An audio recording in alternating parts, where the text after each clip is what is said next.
So we're going to start out today with a concept of analyzing the light. So when you step in your garden, or if you're on a tour or a garden walk, first thing I want you to do is analyze the light. Now here's some examples I'll show you with backlighting. These are two of my favorite images from the magazine that I photographed. The one on the left, the coneflowers, the light was just coming up in the morning and there was a slight overcast. So it was slightly diffused, but there was still some direction to the light. As you can see, the highlights on top of the coneflowers, and the background was soft and out of focus and sort of blown out.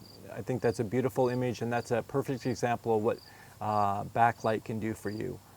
The image on the right, the verbena and the butterfly weed, is late in the day, but you can see how the highlight, the stem of the verbena and the top of the verbena is just highlighting. It stands out and it just gives it a separation from the background. So this is the type of light you want to look for.